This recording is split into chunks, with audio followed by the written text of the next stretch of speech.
Olá pessoal, tudo bem? Bom, para quem acompanhou o canal, né, e minha página no Instagram, notou que eu gravei um vídeo falando, né, e mostrando as principais diferenças entre o Instituto da Legítima Defesa e o uso diferenciado da força, né, mostrando que são mecanismos jurídicos completamente diferentes, né, e que são voltados, né, para situações completamente distintas. Bom, neste vídeo eu trarei alguns outros elementos, né, voltados para a segurança privada que vieram de questionamentos, né, relacionados ao vídeo anterior. Fica ligado.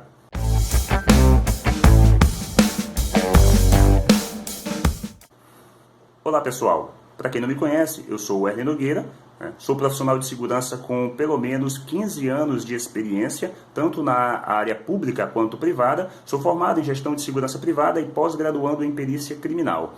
Bom, neste vídeo eu pretendo trazer, digamos que é um problema que já se perpetuou na área da segurança privada e que poucas pessoas se dão conta, que é o péssimo hábito, né, podemos dizer assim, de profissionais da segurança privada pegarem emprestado doutrinas de outras áreas e principalmente da segurança pública.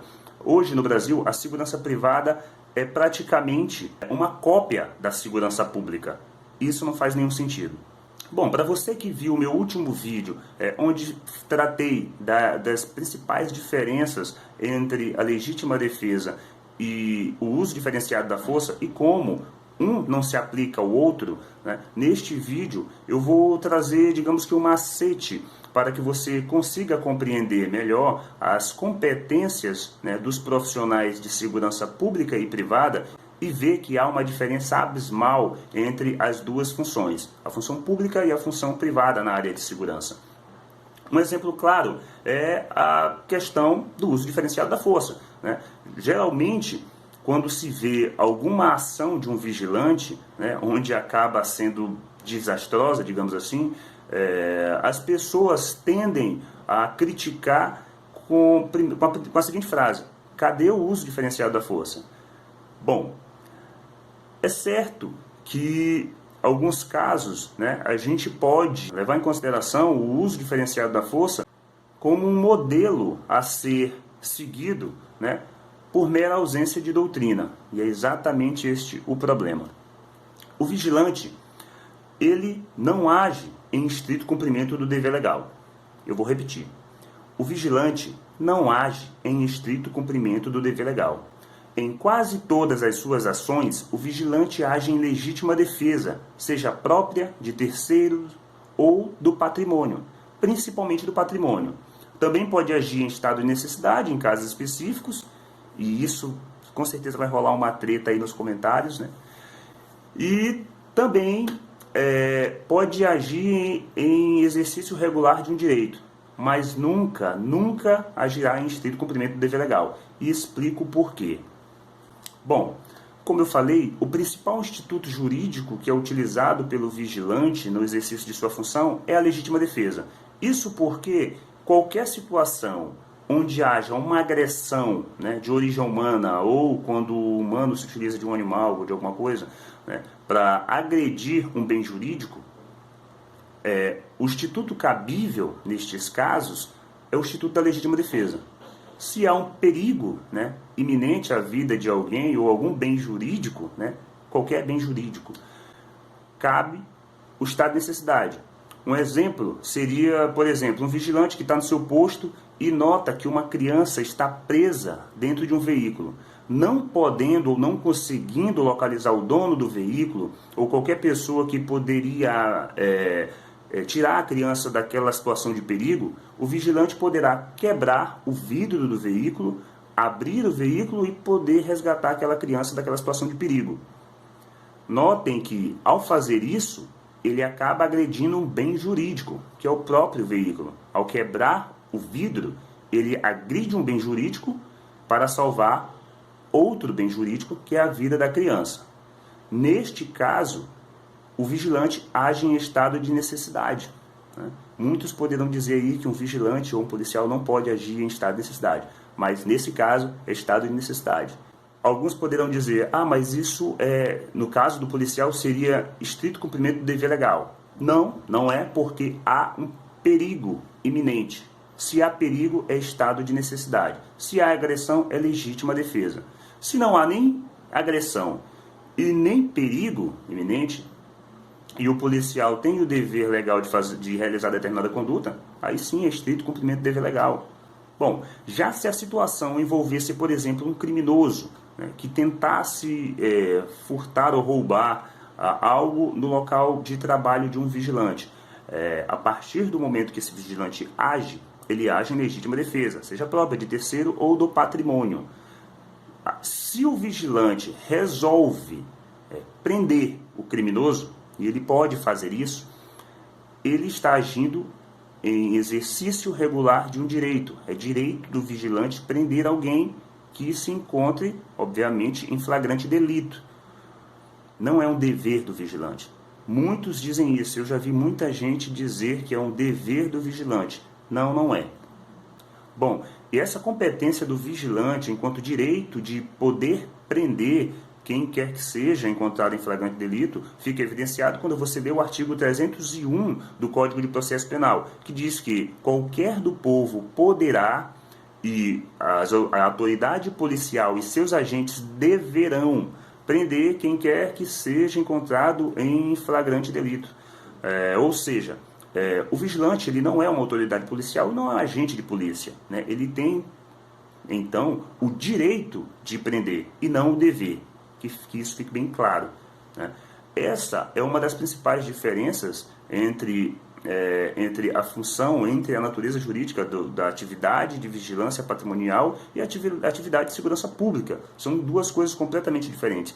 E, infelizmente, no Brasil, há uma salada de doutrina, né, que faz com que tanto o profissional de segurança privada quanto o profissional de segurança pública não consiga compreender quais os limites de suas ações, né? Quais os limites da sua própria função, né? O que é bem pior para quem é da segurança privada. Sabendo disso e tendo essa diferenciação bem clara sobre o que é direito e o que é dever, tanto do vigilante quanto do agente de polícia, né? Ou do policial, fica mais claro de se entender que o protocolo do uso diferenciado da força, ele não foi feito para o vigilante. Apesar de que na própria portaria, né, 3233, que foi depois editada, foi atualizada em 2013, trazer, e observem bem, a portaria trouxe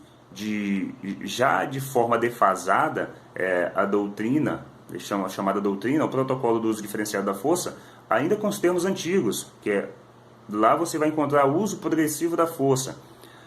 Esse termo é um termo que eu abomino, progressivo, porque ele traz consigo erros conceituais gigantescos que são suscitados aí na cabeça dos recém-formados. Eu mesmo, quando fui formado como vigilante, eu saí da escola de formação com uma compreensão completamente equivocada do que seria legítima defesa e do que seriam os meios necessários, porque os instrutores, né, por bem ou por mal, fazem uma bagunça na cabeça do aluno e ele sai confundindo as excludentes de ilicitude.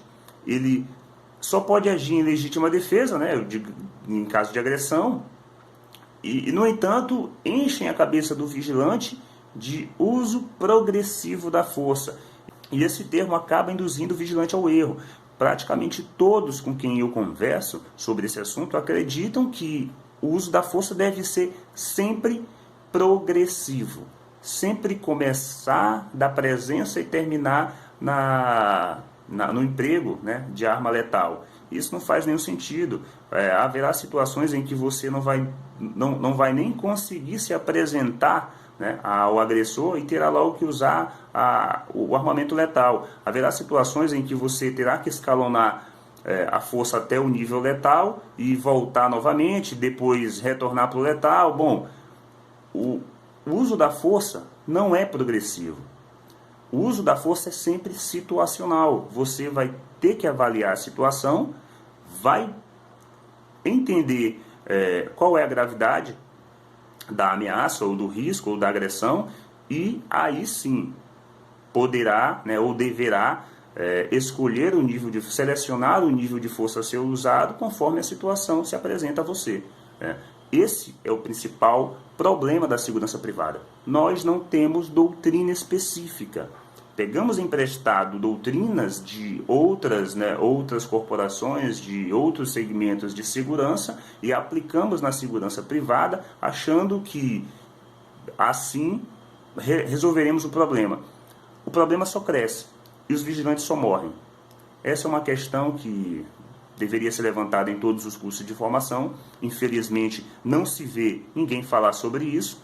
E, enquanto isso, temos profissionais de segurança praticamente sem nenhum embasamento quanto às suas próprias funções, não sabem sobre quais excludentes estão trabalhando, não sabem quais os limites de suas ações.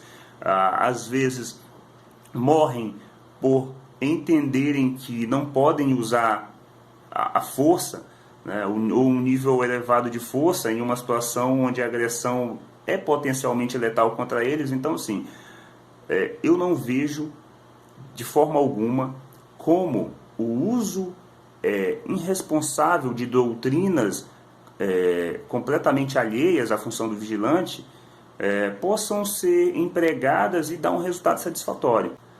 Bom, a segurança privada tem, digamos assim, que um vasto arcabouço jurídico, são várias regulamentações. Há uma lei, a Lei 7.102, de junho de 83, e a partir dela há o decreto e várias portarias, Por exemplo, esse livro eu li na faculdade, é uma compilação das leis, até acredito que o ano de 2016. De lá para cá já tivemos algumas portarias. Bom, é um livro com mais de 400 páginas.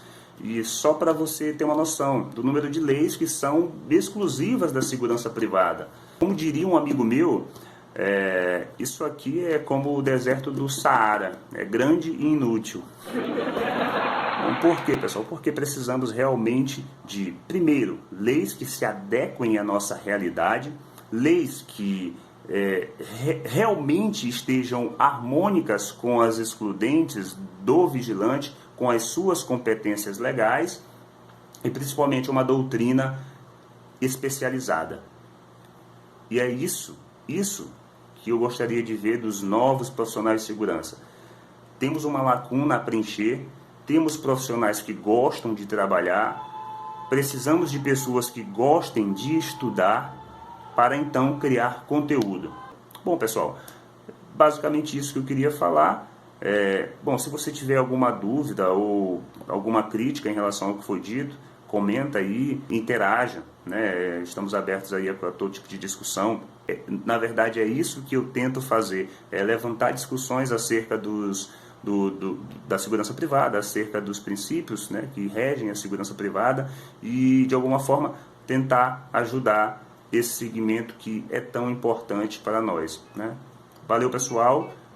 Curte aí, comenta, fiquem à vontade. Valeu.